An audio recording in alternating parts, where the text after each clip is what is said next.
Sir నమస్తే అండి. నమస్తే అండి. ఒకవైపు డిఎస్సిలో జరిగిన అక్రమాల మీద వాటి మీద సిబిఐ విచారణ వేయండి అంటూ జగన్మోహన్ రెడ్డి గారు బయట ప్రెస్ మీట్లు పెట్టడమే తప్పితే అసెంబ్లీ వేదికగా పోరాటానికి మాత్రం ఎందుకు రావట్లేదు అనుకోవాలంటారు. అంటే నాకు తెలిసినంత వరకు ఇప్పుడు సిబిఐ వేసినంత మాత్రాన ఉపయోగం లేదు. వివేకానంద రెడ్డి హత్య కేసులో ఆయన 5 ఏళ్ళు ముఖ్యమంత్రి ఉన్నారు కదా జగన్మోహన్ రెడ్డి గారు. 5 ఏళ్లలో ఎప్పుడు సిబిఐ ఎంక్వైరీకి ఎందుకు ఒప్పుకోలేదు ఆయన?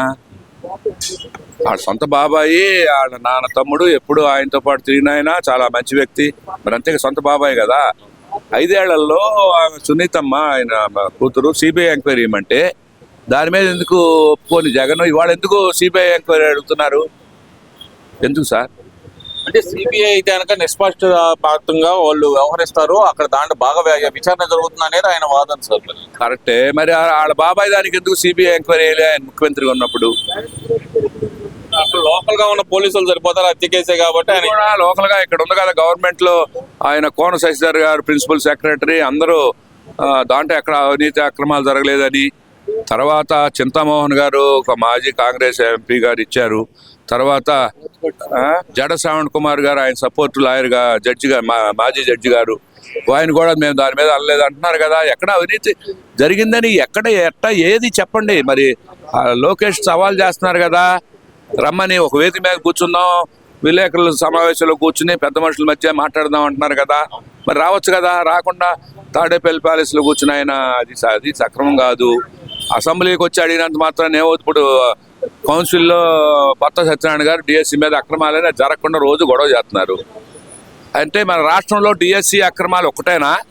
ఇంకా సమస్యలు ఏమి లేవు. ఆ ప్రజాస్వామ్యం మీద అడగరాళ్ళు. ఇప్పుడు అసెంబ్లీ వేదిక అడగడానికి మాకు ప్రతిపక్ష హోదా ఇస్తే మేము వచ్చి కడిగేస్తామని భయపడుతుంది కూటమి ప్రభుత్వం అంటున్నారు కదా సార్. కౌన్సిల్లోనే చర్చించొచ్చుగా, అరవటం పోడియం ఎక్కడం ఇది ఎక్కకుండా అసలు ఎక్కడ అవినీతి జరిగింది అనేది. అంటే నేను అనగానే అవినీతి జరిగిపోయినట్టేనా? ఏమని అవినీతి ఎక్కడ జరిగింది? అంటే ఇప్పుడు వైసీపీ నాయకులు కొత్త రాగం అందుకున్నారు సార్. దాంట్లో జగన్మోహన్ రెడ్డి గారు చెబితే కనుక నిజమైతేనే ఆయన చెప్తారు అనే మాట వాళ్ళు చెప్తున్నారు కదా. మరి నేను నిజమైతే చెబుతాను సార్, నేను నిజమే చెబుతున్నాగా. అంటే జగన్మోహన్ రెడ్డి గారు చెబితే నిజమును, చంద్రబాబు నాయుడు గారు చెబితే అబద్ధమా? అంటే వాళ్ళు చెప్తుంది ఆ మాట సార్. వాళ్ళు ఏం చెబుతూ ఉంటారు సార్, లేకపోతే ఆయన ఊరుకోడుగా. ఇప్పుడు ఆయన అందరిని బూతులు తిట్టు, రాజకీయాలని అందరిని బూతులు తిడితేనే గొప్ప నేత కదా ఆయన దృష్టిలో. ఆయన చెప్పింది ప్రజలు మేమెందుకు వింటాం సార్? సామాన్యులకు అది కాదు కావాల్సింది. సామాన్యులకి చక్రమైన పరిపాలన కావాలా. చక్రమైన పరిపాలన అంటే ఏదో విపరీతంగా ఇచ్చేస్తారని కాదు, ప్రశాంతంగా బతకడానికి పరిపాలన కావాలి సార్. అంతేగాని రోజు డిఎస్సి మీద అక్రమాలు అంటాడు. అక్కడ ఉన్న ఉపాధ్యాయులు అందరూ ఒకటి ట్రిపుల్ గ్రాడ్యుయేట్ మూడు పీజీలు చేశారంటాడు. ఒక ఆమె నేను పోస్ట్ గ్రాడ్యుయేట్ చేశానంటుంది.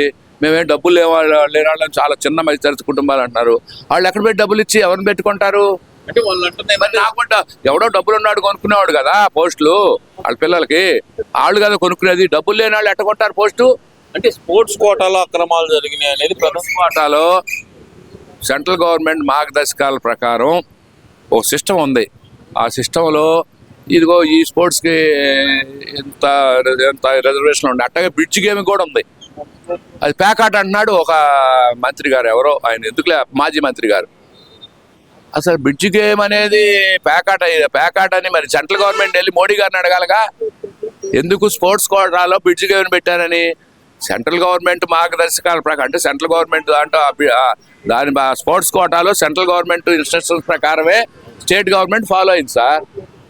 అంతేగాని బ్రిడ్జ్ గేమ్ పెట్టొద్దు, లేకపోతే షటిల్ పెట్టొద్దు అని స్టేట్ గవర్నమెంట్ పెట్టలేదు. దాని కొన్ని మార్గదర్శకాల ప్రకారమే చేశారు బ్రిడ్జ్ కోటాలో. అంతేగాని స్పోర్ట్స్ కోటాలో పలానా గేమ్కి ఇవన్నీ ఉంటాయి. దాని ప్రకారమే స్టేట్ గవర్నమెంట్ చేయాలి, కానీ సొంత కట్టి చేస్తారు. అంటే వాళ్ళు చెప్తుంది ఏంటంటే ఈ కావాలని ఒక జీవో ఇచ్చేసి తర్వాత ఆ జీవోని ఉపసంహరించుకున్నారు, దాంట్లోనే పెద్ద మతలబు ఉంది కదా అంటున్నారు కదా. ఈ ఉద్యోగాలు ఇచ్చింది వాళ్ళకే ఉద్యోగాలు ఇచ్చారు కదా సార్. అంటే ఒక జీవోలో ఎవరికి ఇచ్చారు? స్పోర్ట్స్ కోటాలో ఎన్ని ఉద్యోగాలు ఇచ్చినాయి అని దాని ప్రకారం ఇచ్చారు. ప్యాకాట్ ఆడే వాళ్ళకి ఎక్కడ ఇచ్చారు? బ్రిడ్జ్ అంటే ప్యాకాటా? వాళ్ళు చెప్తున్నారు సార్. అది వాళ్ళు చెబితే మరి మోడీ గారిని అడగమనండి. మోడీ గారిని అడిగి సార్ మరి మోడీ గారి దగ్గరికి వెళ్ళి, లేకపోతే సెంట్రల్ గవర్నమెంట్కి వెళ్ళి ఢిల్లీ వెళ్ళి అందరినీ వీళ్ళు మన జాతీయ జర్నలిస్టులు అందరిని పిలిచి ఈ సెంట్రల్ గవర్నమెంట్ ఎందుకు బ్రిడ్జ్ గేమ్ని స్పోర్ట్స్ కోటాలో పెట్టింది, మార్గదర్శకాలు ఎందుకు పెట్టింది? తొలగించమని అక్కడ ధర్నా చేయమనండి. ముందు అక్కడి నుంచి వచ్చింది మార్గదర్శకాల ప్రకారమే కదా స్టేట్ గవర్నమెంట్ చేసింది. వీళ్ళు వెళ్ళి ఢిల్లీలో వెళ్ళి ధర్నా చేయండి. మోడీ గారు అంటే మోడీ గారు కాదు, సెంట్రల్ గవర్నమెంట్లో ఆ మంత్రిత్వ శాఖ దగ్గరికి వెళ్ళి మీరు స్పోర్ట్స్ కోటాలో బ్రిడ్జ్ని ఎందుకు పెట్టారు, పలానా గేమ్ని ఎందుకు పెట్టారు, ఆ గేమ్ తీసేయమని చెప్పండి. అక్కడికి వెళ్ళి ధర్నా చేయాలి, కానీ స్టేట్ గవర్నమెంట్ చేతిలో లేదు అక్కడ గట్టి చేస్తారు సార్.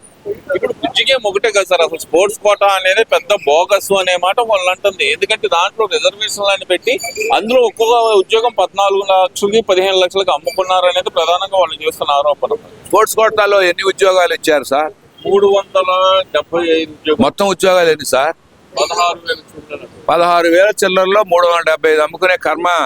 దాంట్లో కర్మ ఎందుకు పట్టుదు సార్? దాంట్లో స్పోర్ట్స్ కోటాలో ఎన్నికైన వాళ్ళు రకరకాల సర్టిఫికేట్లు ఉన్నాళ్ళే, లేని వాళ్ళు ఎన్నుకోలేదుగా.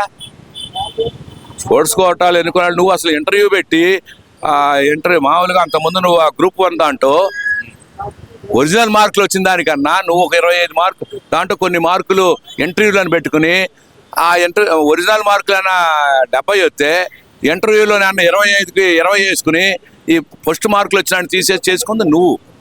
నీ గవర్నమెంట్లో చేశారంటే జగన్మోహన్ రెడ్డి గారిని అంటలా, గవర్నమెంట్లో జరిగిన జగన్మోహన్ రెడ్డి గారు చేశారని ఎట్టంటాం? ఆయన తెలుసో తెలియదో, ఎవరో చేసి ఉండొచ్చు, ఆయన ఎట్టంటాం? పెద్ద ఆయన కదా, మనం ఆయన అనకూడదు. ఆయన తెలియకుండా జరిగింది, జరిగిందో లేకపోతే తెలిసి జరిగిందో మనకు అనవసరం. ఇంటర్వ్యూలో నేను పాస్ అయింది 100 మార్కుల్లో 75 మార్కులకి నాకు 60 మార్కులు వచ్చినాయి. 25 మార్కుల్లో 20 మార్కులు వేసి నువ్వు 85 చేసి వాడు ఫస్ట్ చేసి గ్రూప్ 1 సర్వీస్ చేసింది మీరు చేసినట్టు సర్వీస్ కమిషన్లో చేయరు. మార్కులు బట్టే వస్తుంది సర్వీస్ కమిషన్లో. దాంట్లో ఒక మార్గదర్శకాల ప్రకారమే స్పోర్ట్స్ కోటా ఉంటుంది. స్పోర్ట్స్ కోటా ప్రకారం ఉద్యోగాలు ఇస్తారు. అంటే ఇక్కడ ప్రధానంగా వాళ్ళు చేస్తున్న ఆరోపణ ఏంటంటే గ్రూప్ 1 మీద మీరు సిబిఐ విచారణ చేయండి, అవసరం అయితే కనుక డిఎస్సి మీద కూడా సిబిఐ విచారణ చేయండి, అక్కడే తేల్చుకుందాం అంటున్నారు కదా సార్. ఇవన్నీ సిబిఐ ఎంక్వైరీ చేయడానికి ముందు ఆయన చేస్తే ఎవరు ఆయన మన వివేకానంద రెడ్డి గారిది కనుక చేసి అప్పుడు ముందు ఆ సిబిఐ ఎంక్వైరీ చేయమన్నాడు సార్. అదే సార్, ఇప్పుడు మీరు ఆ మాట అంటున్నారు. ఆయన 5 ఏళ్ళు ఎందుకు చేయలేకపోయారు? బాబాయ్ చచ్చిపోయిన దాన్ని సిబిఐ ఎంక్వైరీ చేసి ఆ కేసుని సిబిఐ ఎంక్వైరీ అంత పారదర్శకంగా ఉంటే అవసరం లేదన్నారు సార్. ఇక్కడ అప్పుడు అవసరం లేదన్నారు. ఇవాళ సిబిఐ ఎంక్వైరీ ఎందుకు?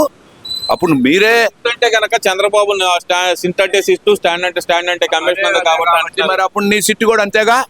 అంటే చంద్రబాబు వేస్తే ఒకటి, జగన్మోహన్ రెడ్డి గారు వేస్తే ఒకటి కాదు సార్. ఎవరు వేసినా ఒకటే సిట్టు స్టాండర్డ్ కాదు, సిబిఐ స్టాండర్డు.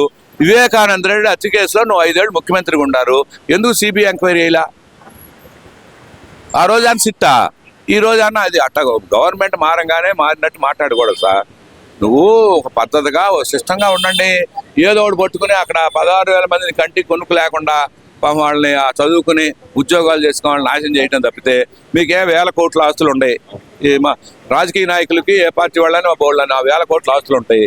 చక్కగా వాళ్ళకి ఏముంది, ఒక మాట అంటామోనో బజార్లో 10 మందిని తీసుకొచ్చి అసలు మీకు దీని మీద చేసిన వాళ్ళలో విద్యార్థులు ఎంతమంది ఉన్నారు, నిరుద్యోగులు ఎంతమంది ఉన్నారు లెక్కలు తీయండి.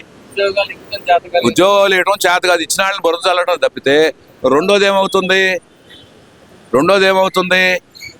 ధర్నాలు చేశారు. ఏది